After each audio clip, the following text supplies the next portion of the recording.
we've been talking a lot about how the right wing has been organizing. And, I'm old enough to remember seeing how the right wing pivoted from the culture wars that existed during the Reagan era and even during the 90s into different types of culture wars during the 2000s. Of course, there was a big war to rally around. Of course, George W. Bush and Jeb Bush and the Bush family wanted to make sure that the neocons of their party maintained control away from people like Pat Buchanan, who was pushing out a different type of culture war. We're in a time now where it seems as if all of those wars, absolute, like real wars and culture wars, are unifying the Republican Party. But where are we going in the future? And maybe, are we there now? One of the most interesting things I find about reading history during times of note is, especially if there's geopolitical stakes. When you look at the war, you look at when the economy fell in 1929, for instance, as Richard Wolff said yesterday on our show. Professor Richard Wolff said, there were hints that the working class was already angry before the economy fell because of the conditions across the country. And he said a lot of the organizing was starting, a decade earlier.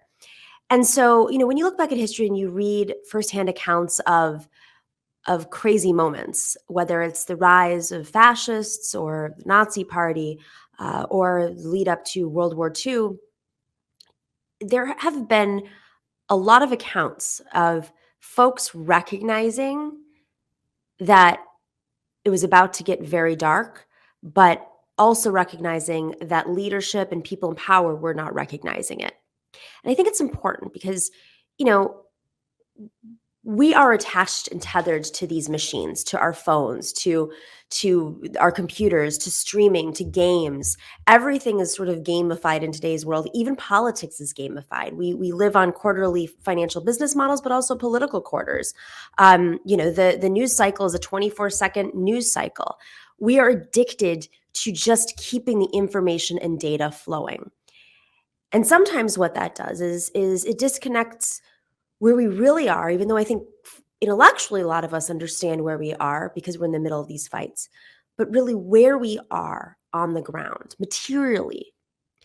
And I feel like that's starting to change with working people. Working people are understanding that you can't distract us away from the fact that we don't have rent control, or we don't have an eviction moratorium, or we're not going to get rent relief. Working people can't be distracted away from the fact that their wages have not increased in several decades as inflation, which is artificially induced by employers in many cases. You can't distract away from that with a crazy news cycle.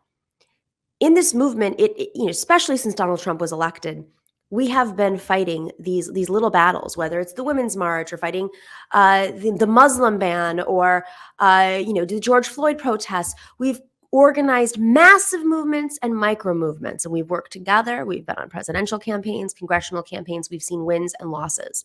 But it's been a lot of fighting, a lot of organizing, a lot of educating, keeping us mobilized against an enemy here, an enemy there, an enemy over there.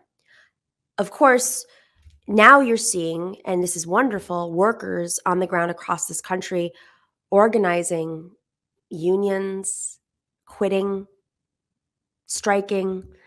You're seeing them withhold their labor, their power, so that their material benefits, their material conditions improve. And that is wonderful.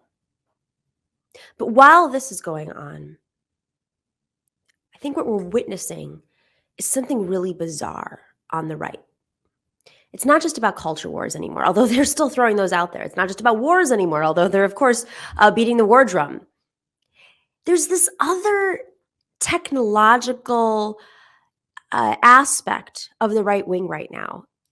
There's the right wing has found a way to grow its movement because they're always facing demographic shifts. We have a much more diverse country and a much more progressive country. The majority of Americans want climate change, the Green New Deal. They support climate change initiatives. They support Medicare for all. On the progressive issues, majority of Americans across the political spectrum, support these policies. So they know that they're not going to win on policy, and they know that this country is becoming more diverse. So they've had to do everything to take over the map of the country, take over the courts. They've invested in every single corner of this country, but they're not holding back on media. We know that they dominate Fox News. We know that they've got their right-wing publications like Breitbart and Newsmax and OAN. But it's still not enough. They still have to keep, as their party dies off, they need to keep people coming in. And this is where it gets bizarre. It's not just that you have some podcast hosts like Joe Rogan, who we'll talk about later on in the show, who have eased into this right-wing populism by dancing with people like Jordan Peterson and Alex Jones. You know, he supposedly claimed he was supporting Bernie Sanders. And I think that when Bernie was running, it was a good idea to broaden the coalition to try to bring people in. But my personal concern, is that Joe Rogan was always using that as an opportunity to bring people into his audience and his political experience. That's Joe Rogan. But then you've got folks, one person who he admires greatly is Elon Musk. Of course, Elon Musk doesn't care for labor. He doesn't care for socialists. He's very open about that. He has definitely a supremacist mindset. He wants to explore space at the cost of supporting his own workers and treating them fairly.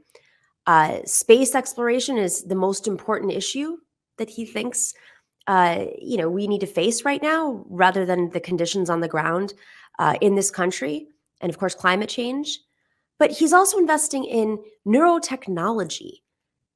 He's obsessed with separating the human from the human, keeping us on this path of being addicted to technology and the next thing, and not rooted in the ground.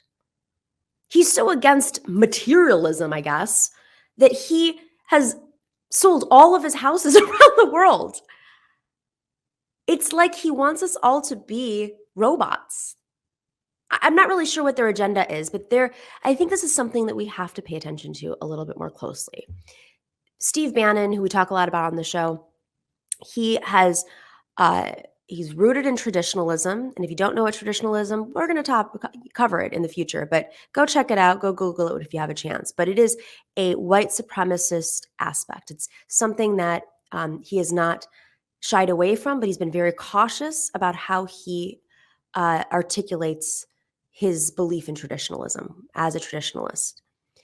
And this overlaps with a lot of the right-wingers around the world who are organizing locally and nationally on a populist message. So how does populism intersect with Elon Musk?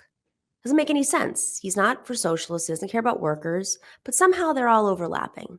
And that is why the technology is so important. Just as today the warmongers are unified with the evangelicals and the low tax Koch brother types, or no tax Koch brother types in the Republican Party, there's this other unification of different folks on the right colliding because they know that they need to pull from each other so that they have the future, so that they can essentially recruit, brainwash, and build a pipeline of mostly young white men. Doesn't hurt for them to have a few people of color and women, of course. That helps with their cause, and that's nothing new to the Republican Party. But the goal is to keep young white men angry, and just enough young Latino men angry, and just enough young Black men angry, so that they keep winning power. That is why it's so important to have government oversight of these tech companies, because we know very well that they do much better online than we do. Part of that is by design, and part of that is their ability to understand these spaces in a much deeper way.